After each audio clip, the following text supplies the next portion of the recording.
Very good. Simon, please go ahead. Okay, so thank you very much for inviting me. So the goal of my talk will be to explain how to construct infinite finite iterative simple Sharply two-transitive groups. So first of all, let me remind you what is a Sharply two-transitive group and more generally a Sharply n-transitive group action. So the definition is the following. We pick an integer n, which is at least 1, and a set x of cardinality at least n. And we consider a group acting on x. And we say that the action is Sharply n-transitive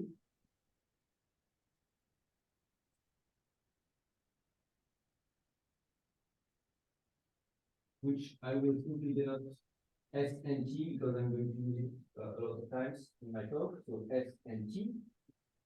If the following condition is satisfied, so if for every pair of n tuples x1, xn, y1, yn in xn, of distinct elements, so we have that xi is distinct from xg, j, and the same for y. I is distinct from j. Then for every pair of such tuples, there exists a unique element in the group mapping the first tuple to the second tuple. So a unique G in G such that P of x1, xn is y1, yn. So you see that if we remove the uniqueness condition, then we just get the definition of the n-transitivity. So the Sharply refers to the uniqueness of the G. So that's for an action, and we say that G, the group G, is Sharply n-transitive, which are also right S and T. You see, a priori, this notion is a bit ambiguous because we do not specify what is the action for in this definition, and a priori, a group could be Sharply n-transitive for different actions. But what we will see is that in the cases we are interested in, somehow the action is canonical. So I will explain this point later. And so what are the main examples? So if there, just clarify if like the basic definition is if there exists such an action or yes, exactly. So we say that the group G is Sharply n-transitive if there is a set X such that the action there is a set, there is an n-transitive action. Exactly. Yeah. Okay. So it's not very precise. Set n of cardinality at least n, I guess. Yes. Yes. As you said. Yeah, exactly. There is the set X such that exactly this definition holds. And there are two examples, two motivating examples for us. So the first one is we take for K a skew field.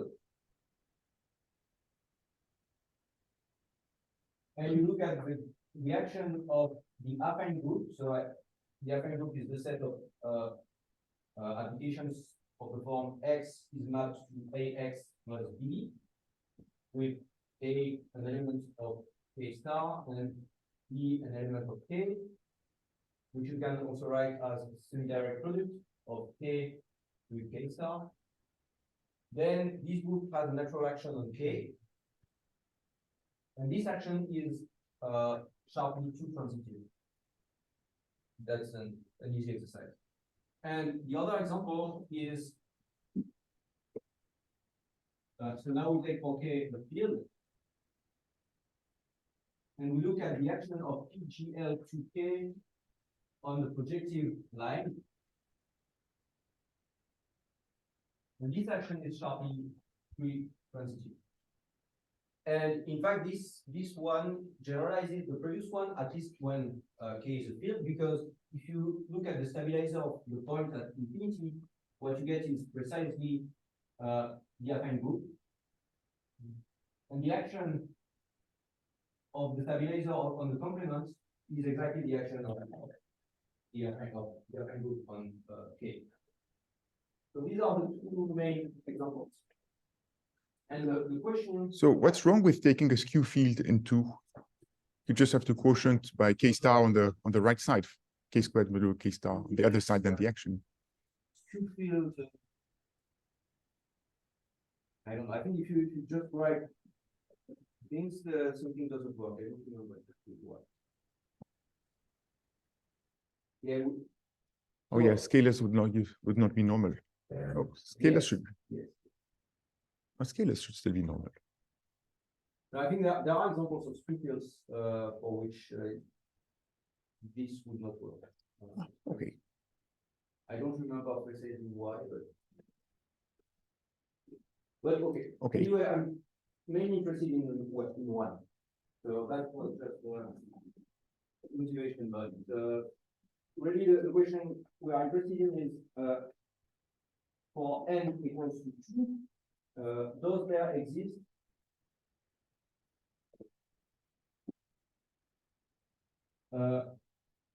Sharply 2 transitive group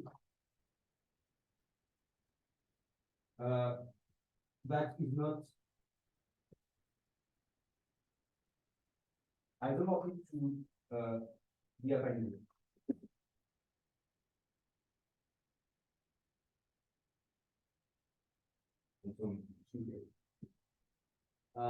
So that's the main question we are interested in. But okay, the same question also is interesting for Sharply Sharply 3 transitive.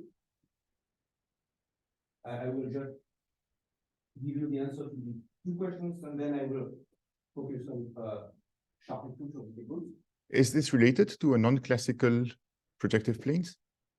I don't think so. So the rotomorphism group would not be an example? So what do you mean by a non-classical projective? Well, that does not come from a field construction. Okay.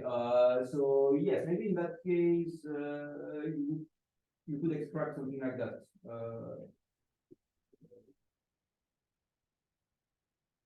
Yes, so in fact, so the thing is that in fact there are some. We need a structure which is a bit weaker than the structure of skew field. It's called a near field, and this is related to some weak structures, but I don't know exactly what in that case what are the underlying things, but yeah. But okay, so the thing is that we know the answer to this question. For the first question, this was solved by Ritz, Segep, and Dent.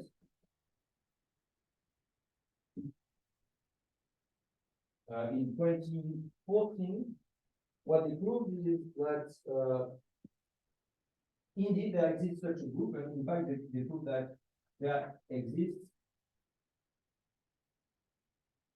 a group, a Sharply 2 transitive group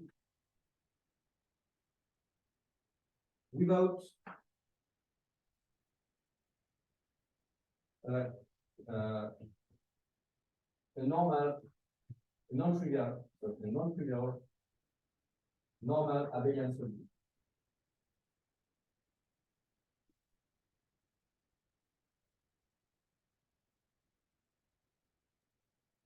And you see that in particular, this group cannot be an affine group because we can write an affine group as a semi-direct product with a big normal abelian solution. So in particular, this group is not an affine group.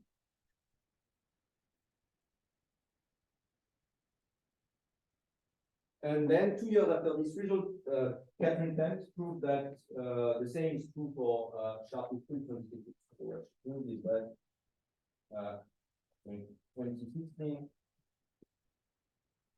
there exists a Sharply 3 transitive group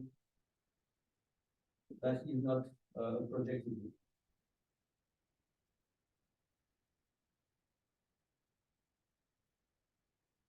So these two results are very interesting, but in this case, you see, this is important that there is no normal abelian subgroup, but this group has normal subgroup. It's not a simple group.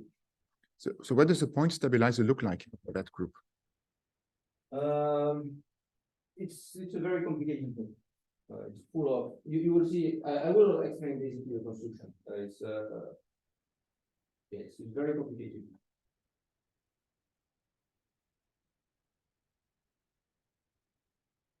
So this group is not simple.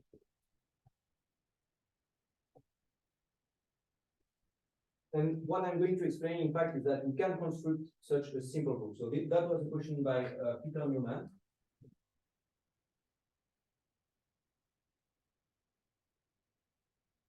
So which was, does there exist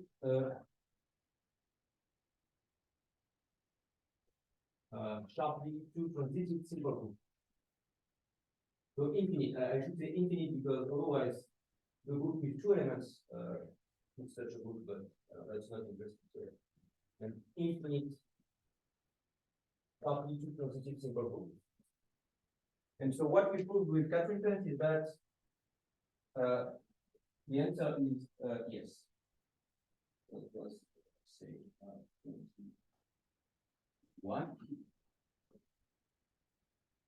And then with Vincent we proved that in fact we can even construct such a group which is finitely iterative. And in fact, it's a bit more general. The result is the following.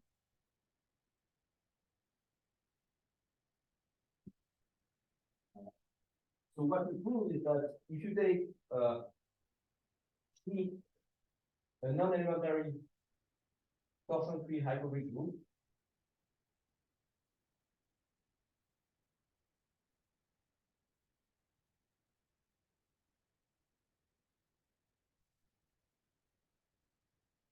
the non-elementary here means just non-cyclic. Non-cyclic, well, non-cyclic and non-trivial. Then there exists an infinite quotient Q of G such that Q has the following properties. Q is simple.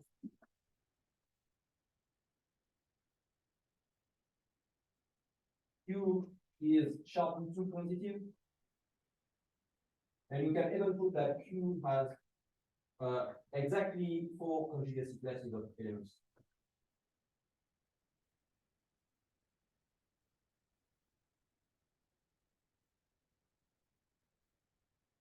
So you see, this group is very far. Such a quotient is very far from an affine group because all these properties are very different from the properties of an affine group. Like because an affine group is a semi-direct group, so of course it cannot be simple, except if the field is F2, very specific. Then the number of conjugacy classes also is typically infinite when you have such an infinite group, but here it's 4.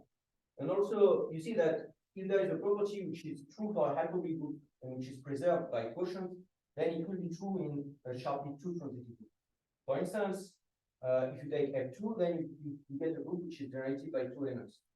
You can also take a hyperbolic group with property T, which is a property which is very at the opposite of amenability, and you get, and this property is preserved by quotient, and so you get such a group with this property.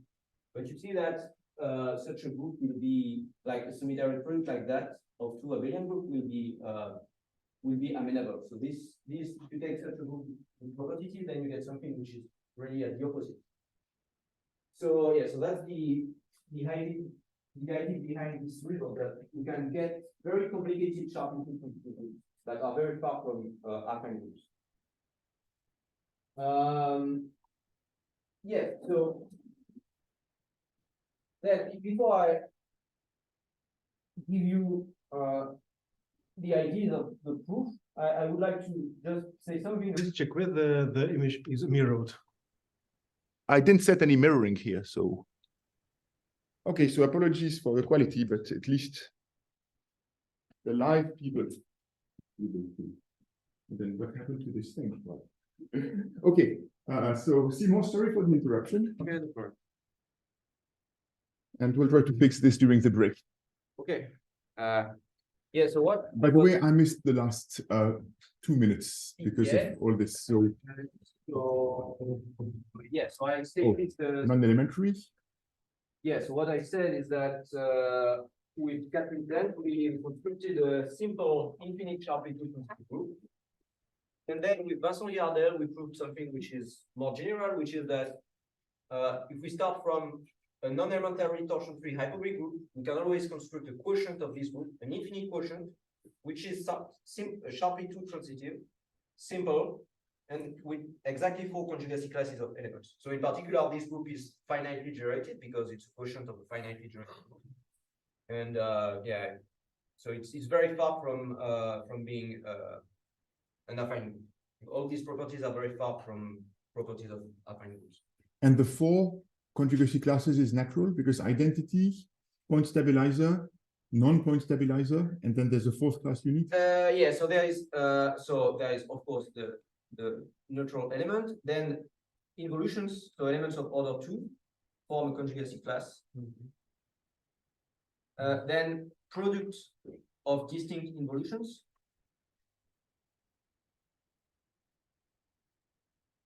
And then there is another class of another conjugacy. Like if you look, for instance, at GAK, then in the point stabilizer K star, you have one involution, but you also have elements which are not involutions and not translations.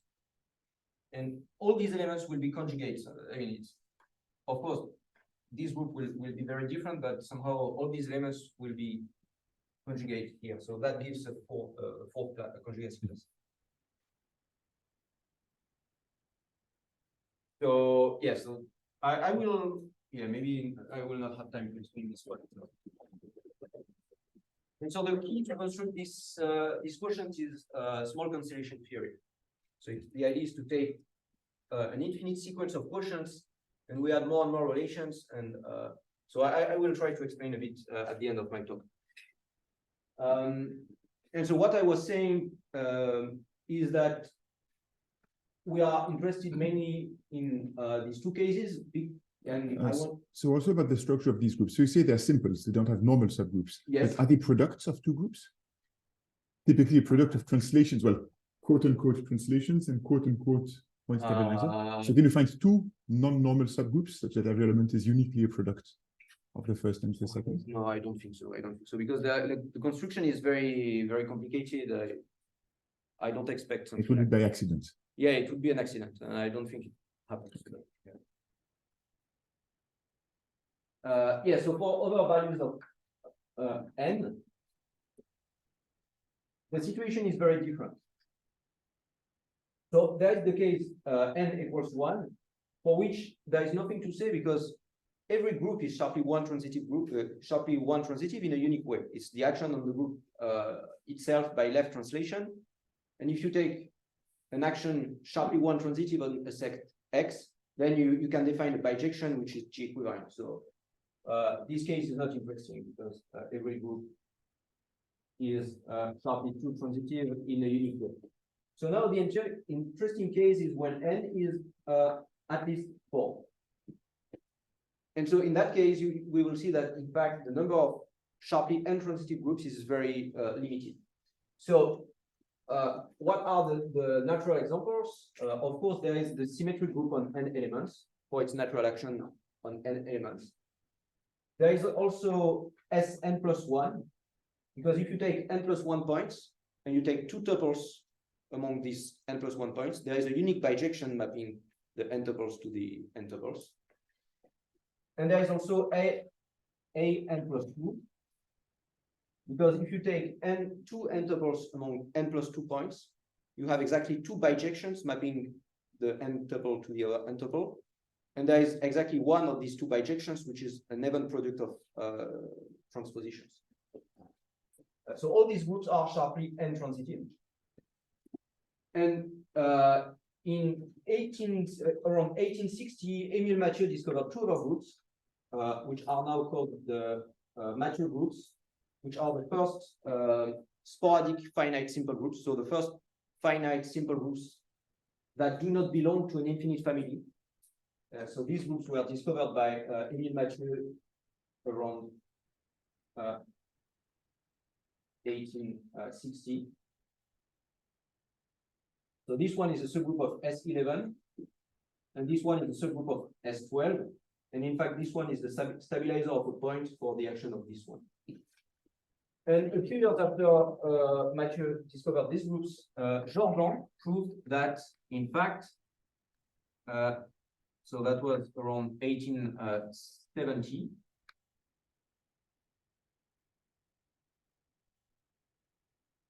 Jordan proved that there is no over sharply n-transitive group for finite over finite sharply n-transitive group for n greater than 4. And then in the middle of last century, so a long time after this result, Tits proved that in fact the finiteness assumption is not needed. So this is the result of Tits. I think it's 1952. And which is a bit surprising is that if you look at the proof by Jordan, you can see that the finiteness assumption is not necessary in the proof. So somehow he was not interested in infinite groups, or I don't know, but the proof by Tits is exactly the same. And so, okay, what they proved is the following. They proved that if G acts on a set X sharply 4 transitively, then the cardinality of X is bounded by 11. And so in particular, it gives you an unbending of G inside S11 because the sharply 4 transitive action is absolutely faithful. So that's why, and in S11 you find such a group. You find this weird simple group. Well, how does this? Oh, okay, yes. So Sn is sharply n-transitive, not sharply 4-transitive. Yes, exactly. Yeah. All these groups are sharply n-transitive. And oh, sorry, I didn't say this one is sharply 4-transitive. And this one is sharply 5-transitive. And so immediately from this, you get that immediately that if G acts on a set X sharply n-transitively with n at least 4, then the cardinality of X is bounded by n plus 7. And this is an immediate corollary of this because the idea is that the point stabilizer acts on the complement of the point sharply n minus 1 transitively. So immediately from this result, you get this result. And what you see is that this group can be realized as the stabilizer of a point for this group, but then the family stops. There is no M13. So for n at least 4, the problem is completely solved. And also just one word about like there are also the Mathieu groups M22 and M23, which are multiply transitive, but not sharply multiply transitive. But for the classification of finite multiply transitive groups, we need the classification of finite simple groups because we don't have this bound for the set. So it's a much more complicated problem. Okay, so that's why we are interested in n equals 2 and n equals 3. So now back to n equals 2. And what I'm going to explain is how we construct, how we prove the theorems that I stated on this board. So before I explain the proof, let me give you a few words about Sharply two transitive groups. So facts about Sharply two transitive groups. So I fix a group G acting on the set X Sharply two transitively. And I'm going to give you a few observations that are useful in the construction that I'm going to explain. So the first observation is very easy. It's the fact that G contains a lot of involutions. And why? It's because if you take 2 points X, Y, by two transitivity, we know that there is an element G mapping the pair XY to the pair YX.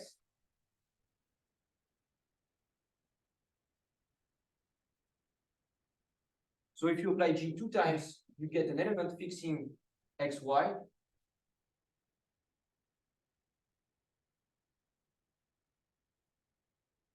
And by definition of Sharply two transitivity, you get that G square is 1. So in a Sharply two transitive group, you have lots of involutions. What we'll see is that involutions play a very important role in the construction.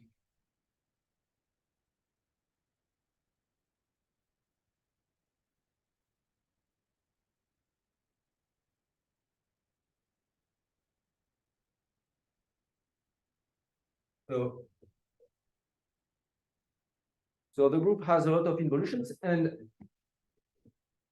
these involutions are conjugate.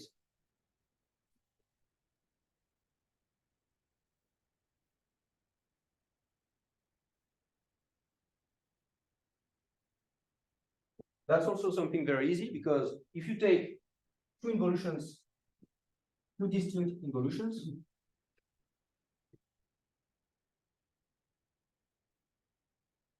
and you take 2 points that are not fixed by these involutions, you take a point X, which is not fixed by I, then I swaps X and IX, and you do the same for J. Then the definition of Sharply two transitivity tells you that there is an element G mapping X to Y and IX to J Y, sorry. And you get that J minus 1 is G minus 1 is J.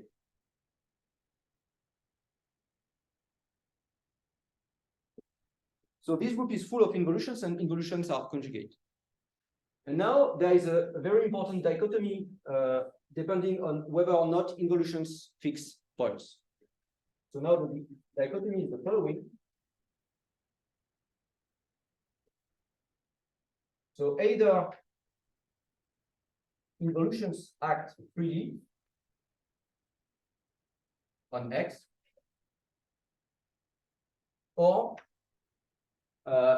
every involution has a unique fixed point. This is because if one involution has a fixed point, since all involutions are conjugate, every involution has a fixed point. And the fixed point has to be unique because the only element that can have more than one fixed point is the identity, by definition of sharpness.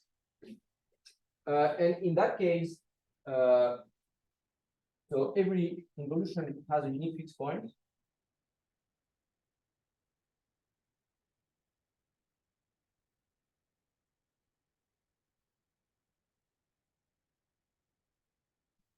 And we get a bijection between the set X and the set of fixed points of involutions.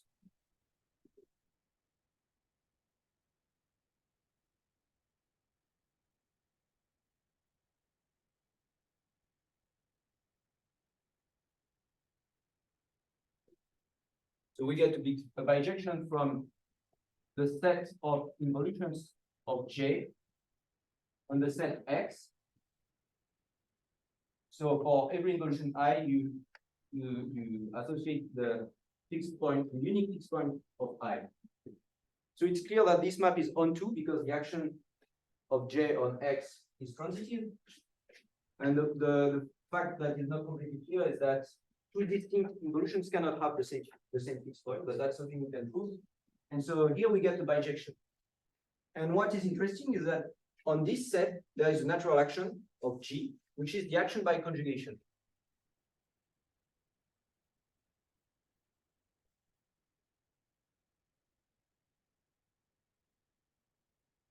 And here there is the action of G that we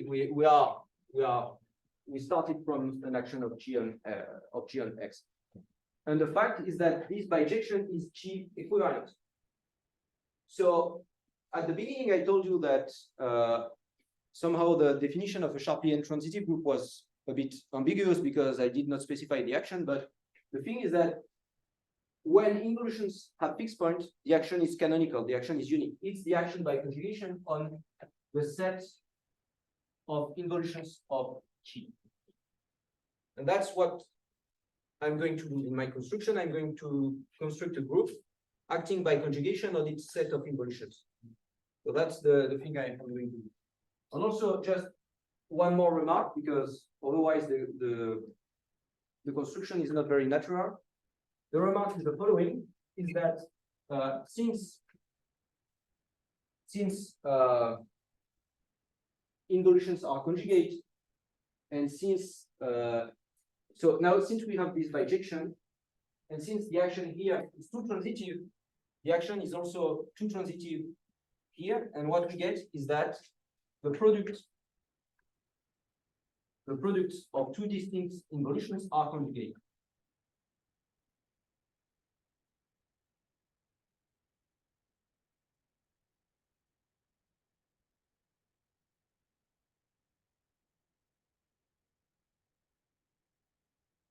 And we can use this to define the notion of characteristic for Sharply two transitive group action, which generalizes the action of the affine group on K. So the definition is the following. If involutions act freely, we say that the characteristic of the action is 2. And this is a generalization of the action of the affine group on a field of characteristic 2 onto the field. For instance, if you take the affine group on F2, you just get S2 swapping 2 points, so involutions has no fixed point.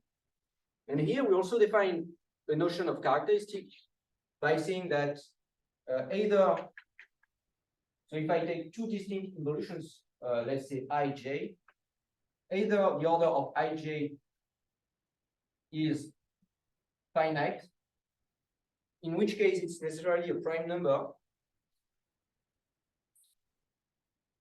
or the order is infinite. And in this case, I define the characteristic by saying that it's P. And in this case, I say the characteristic is 0.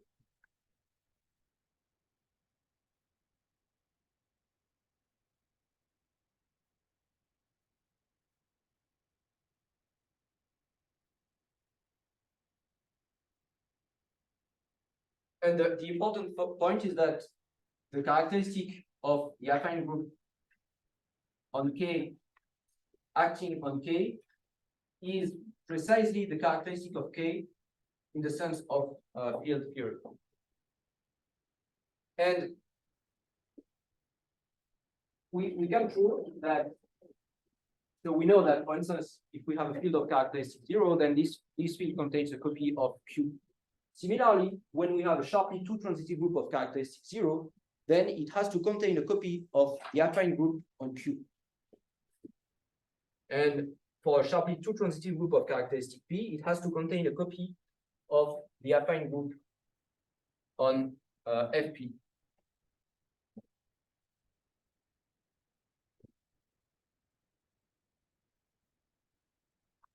So if the characteristic is 0,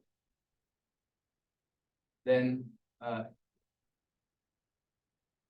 we have an unbending of the affine group on Q into J. And similarly in characteristic P, but I'm not going to use it. So now what is the construction? So we want to construct a group J containing the affine group on Q such that the action of J or G on itself by conjugation on its set of involutions is sharply two transitive. So what we want that the involutions are conjugate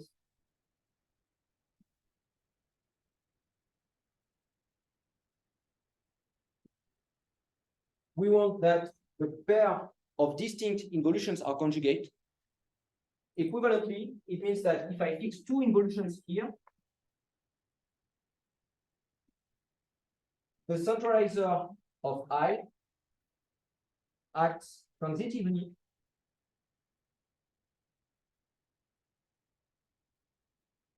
on the involutions of J distinct from I. So the orbit of J under the action of the centralizer of I by conjugation is just one orbit for all the involutions distinct from I. So if I get this condition, then I get that the action is too transitive on the involutions. And then I also need the action to be sharp, which means that there is no element fixing two distinct points. And if I formulate this in terms of the action by conjugation, it means that the centralizer of two distinct involutions intersect only on the trivial element. So the goal is to construct a group like that. So now I'm going to give you the construction, which is it only uses free production HNL extensions. So the construction is the following. It's an iterative construction. So we start from a group which is not sharply two transitive, but containing GAQ. We know that this is a necessary condition because that's what I explained. So we start from GAQ, free product in C. So if you look at this group, you can see that in this group, involutions are conjugate, and that there is no element centralizing two distinct involutions. But the second condition is not true. When you take this free product, you create a lot of involutions, and in this group, pairs of distinct involutions are not conjugate. And the goal of the construction is to solve this problem, to get this second condition. So what we do, we enumerate all the involutions.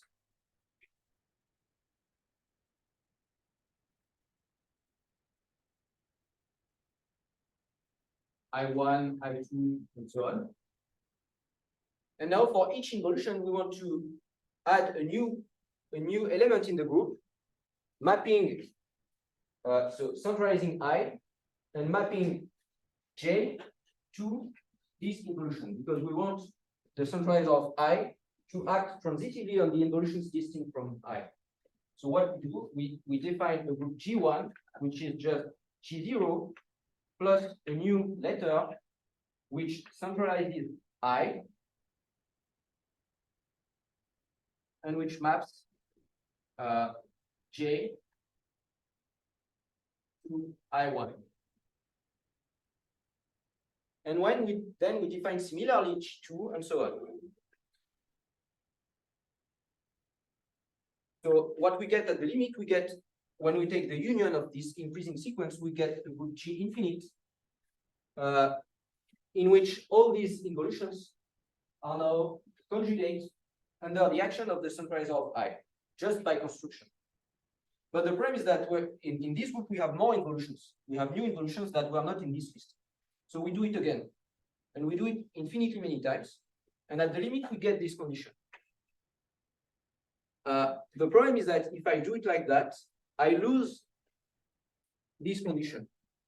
So let me just give you a picture showing that we lose this condition, and then I will just tell you how we can solve this problem.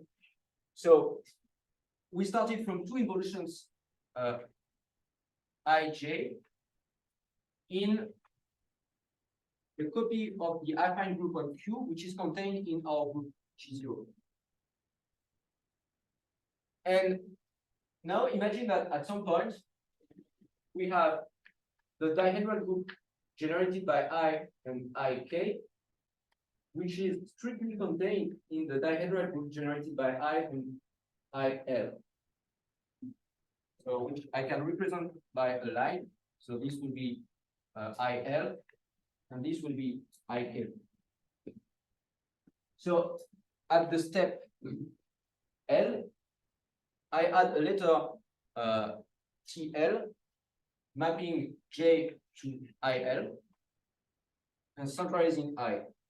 And at the step K, I add a letter TK, mapping J to IK, and centralizing I.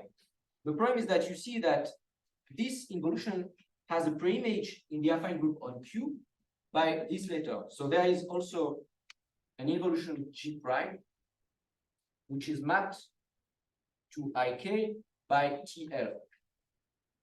But now the problem is that since here we are in the affine group on Q, the action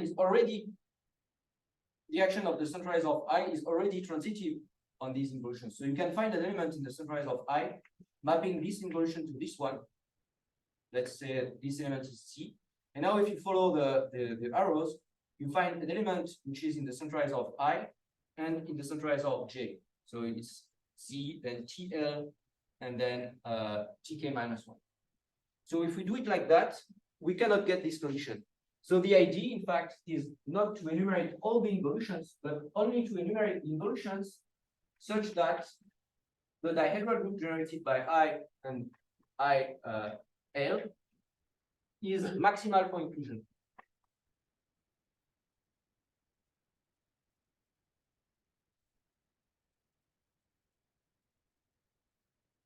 So if we add this condition here, you see that this problem will not happen in the construction. And we can prove that, in fact, we keep this condition. So what we get at the limit of this iterative construction is a group acting sharply too transitively on its set of involutions. Then, I mean, I'm not going to explain why this group is not an affine group, but you can imagine that with such a free construction, you don't get an affine group. And the idea to get a finitely generated group is to control the number of generators that we add, because you see that we do infinitely many steps, and at each step we add a new generator. So the group that we get at the limit is a group which is infinitely generated. The idea to control the number of generators is to use small constellation theory, and at each step, so for example here I add a new generator T1, then I take a quotient in which I write T1 as a word in the letters of G0 using small constellation theory. And so I can control this construction in such a way that I'm not creating new generators in the group. That's how we get the finite generation for these groups. And we also get simplicity using small constellation theory. So I'm not going to give you the detail, but really the idea is small constellation theory. And so, yeah, I cannot, you asked me what is the stabilizer of a point, and you see that it's not clear. It's it's hard to see from the construction what is the stabilizer of a point. Okay, first we should, because the talk is finished, so first we should thank the speaker.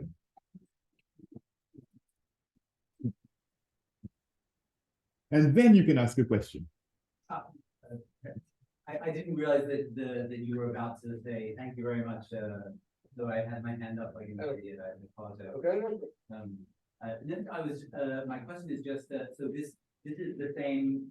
Like does this work essentially for any non-elementary torsion-free hyperbolic group?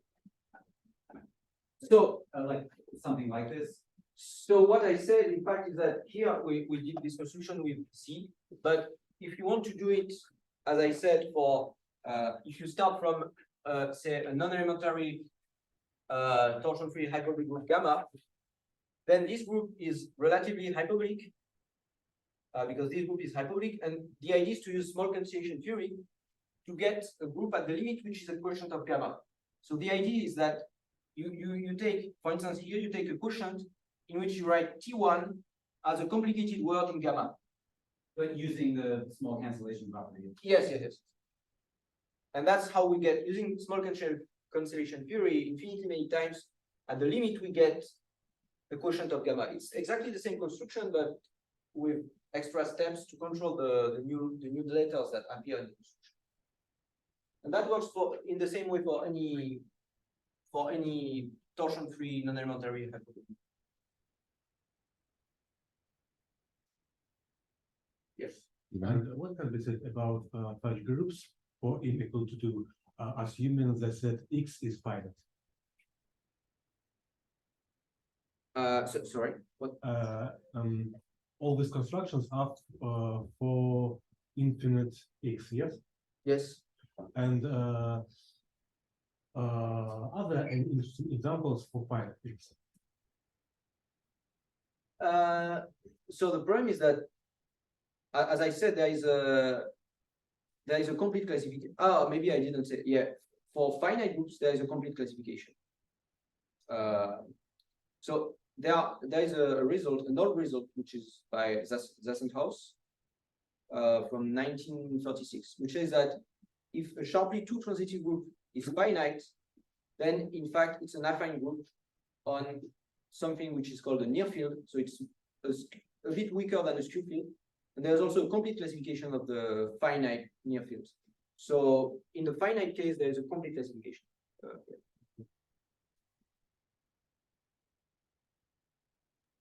May I ask a question? Yeah, so there are some questions from Zoom. Yes. Anna? So I wanted to ask, so I understand your example are first finitely generated examples with this property being sharp transitive, right?